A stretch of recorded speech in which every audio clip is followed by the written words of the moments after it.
Bienvenue Stop Invest, la chaîne des top d'investissement. Ici, on parle essentiellement d'entreprises de qualité.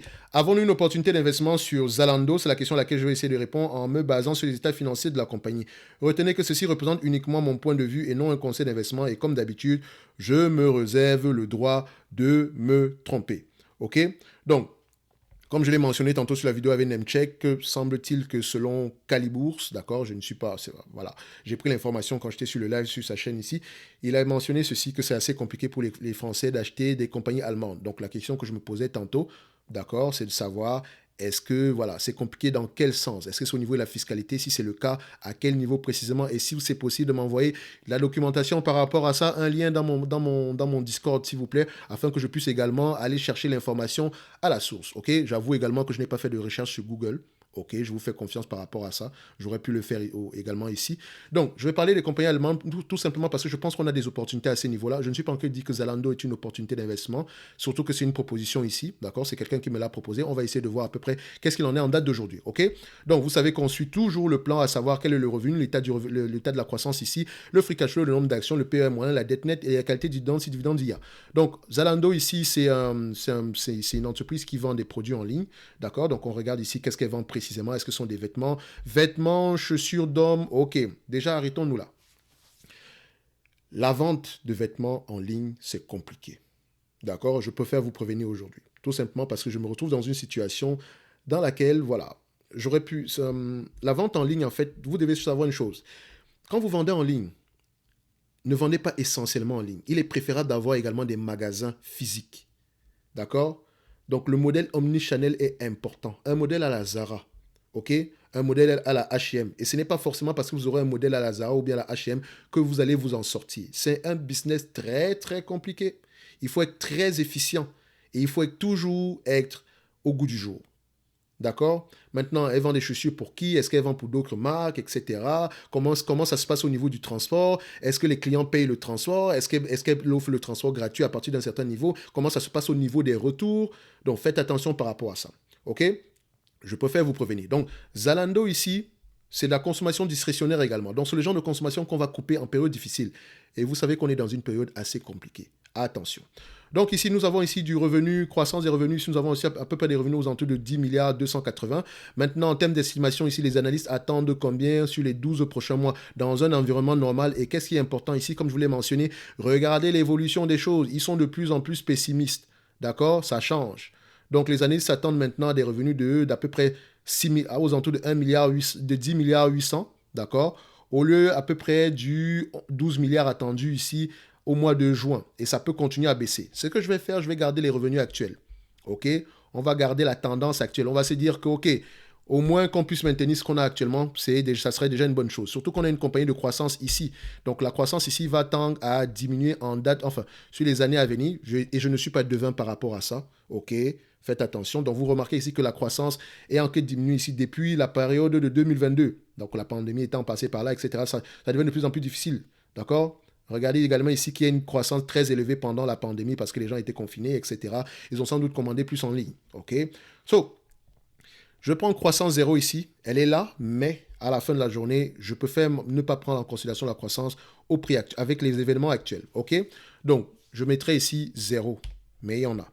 En termes de free cash flow ici, je compare déjà les net income et les free cash flow. Si on parle le même langage, si on a tendance à aller dans le même sens. OK? Net income, free cash flow, qu'est-ce que tu me racontes ici?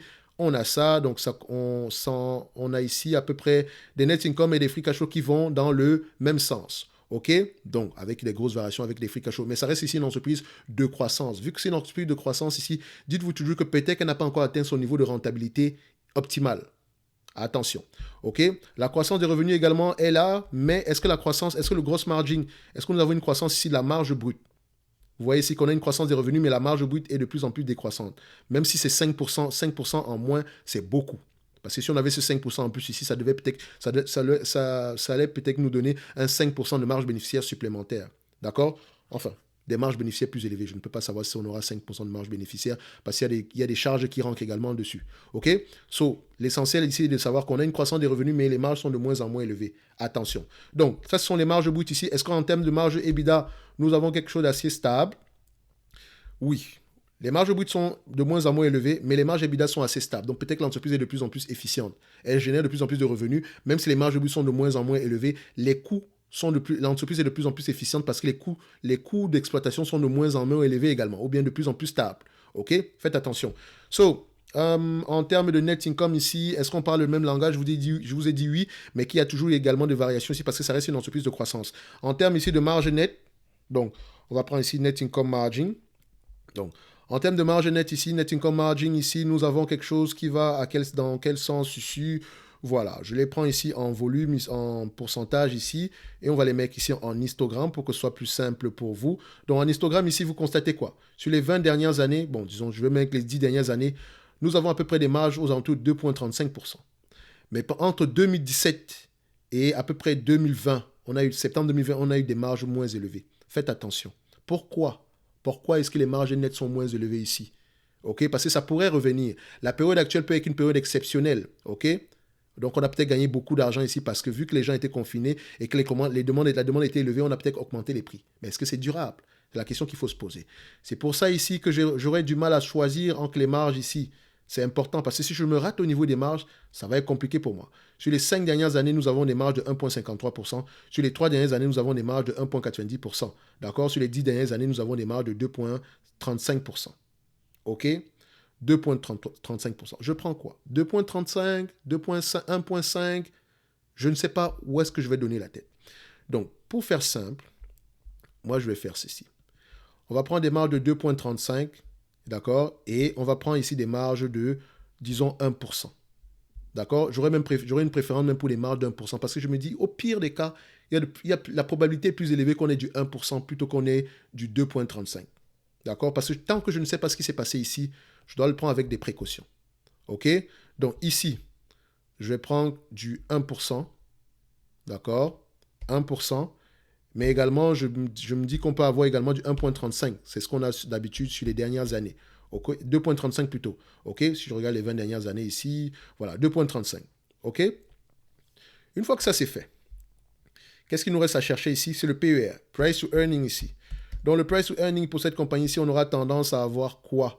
Alors, est-ce qu'on aura des PER très peu élevés, moins élevés? Ici, vous voyez que le marché paye généralement des PER très, très élevés parce que c'est une compagnie qui est en pleine croissance. Mais moi, je ne paye pas des PER de 25, de 55 fois les bénéfices sur cette compagnie ici parce que je vous ai dit, le PER, c'est un rendement.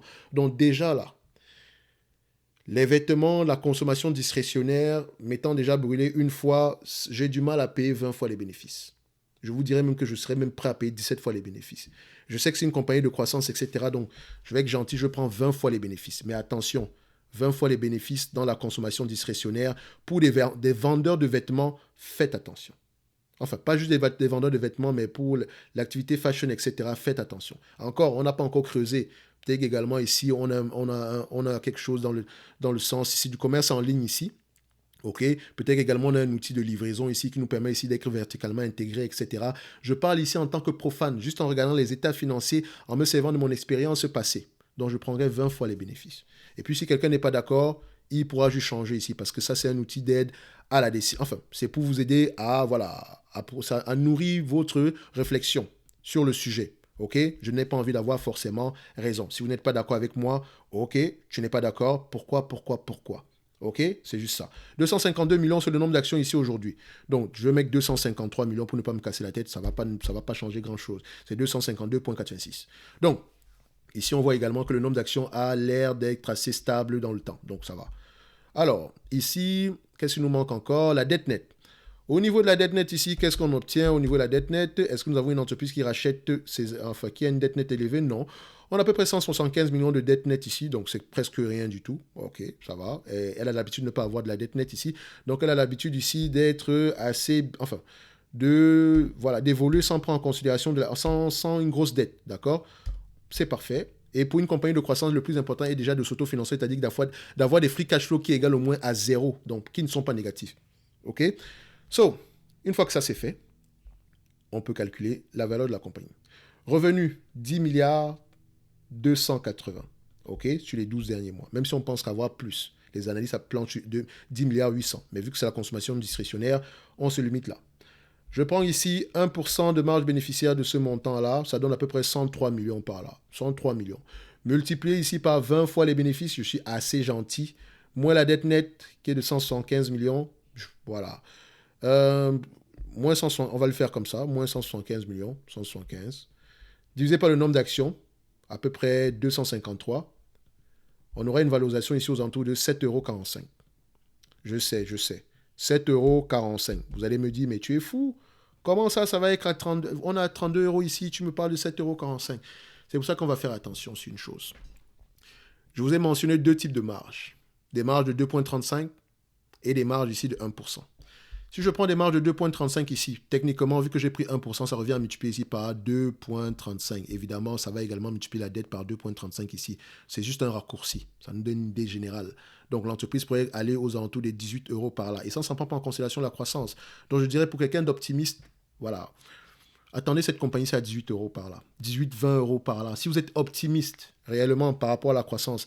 Mais sinon, idéalement, voilà, si on nous présente cette entreprise à 10 €, on pourrait peut-être réfléchir, mais éviter le genre de compagnie. Voilà, les marges sont assez, même si elle a des marges en dents de scie ici, quand même, d'accord, j'appelle ça en dents de scie, même s'ils sont, voilà, on pourrait voir une certaine stabilité dessus, mais tant qu'on ne sait pas pourquoi est-ce qu'on a eu des marges très peu élevées sur cette période de temps-ci, il faut faire attention, parce qu'il faut remettre les choses dans leur contexte. Ici, c'est une période spéciale. Vous voyez que au fil du temps, ça diminue.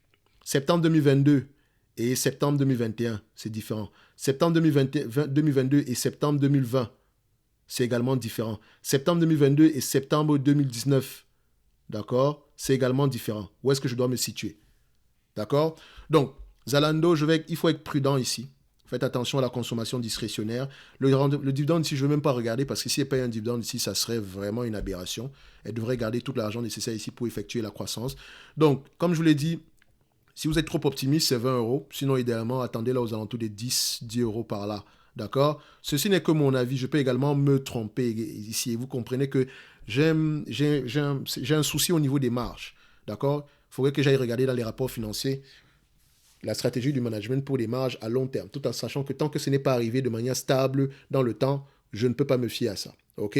Ici, on a déjà au moins obtenu en moyenne 2,35%, mais on a également vérifié que sur les dernières années, entre 2000, je pense 2016, 2019, on avait des marges, on avait des marges moins élevées. J'espère que c'est ça, si je ne dis pas de bêtises. Bon, disons 2017 ici à 2019, on avait des marges moins élevées. Et tant qu'on ne sait pas pourquoi, franchement, c'est à prendre avec des pincettes. Surtout qu'aujourd'hui, les marges sont de moins en moins élevées. Ça, ça peut être dû au fait qu'on soit dans une situation assez difficile. Donc, rien ne nous dit que la situation difficile va s'arranger demain matin.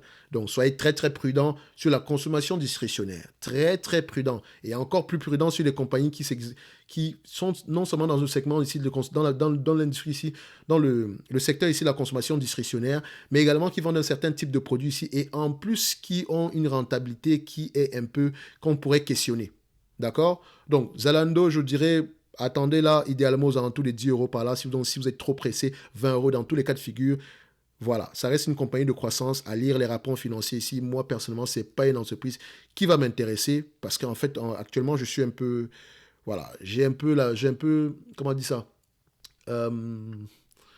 J'ai un peu une indigestion en ce moment sur les compagnies qui vendent des produits liés au fashion en ligne, en fait. C'est un business très compliqué. Très, très, très, très compliqué. Je préfère encore posséder une entreprise qui s'occupe de la distribution plutôt qu'une entreprise qui s'occupe de la vente. OK? Donc, parce qu'à la fin, je sais si vous contrôlez la distribution ici, comme du Amazon ici, voilà, au moins, on peut pouvoir maintenir des coûts assez bas ici parce que le retour des produits est une problématique très, très... C'est une grosse problématique dans cette industrie-là. Donc, faites attention à ça. Si mon expérience peut vous servir de garde-fou, tant mieux. Mais je vous dirais, vérifiez. Je pense que vous pourrez avoir de meilleures opportunités sur le marché que Zalando. OK? On va se donner rendez-vous sur la prochaine vidéo et d'ici là, portez-vous bien. Merci.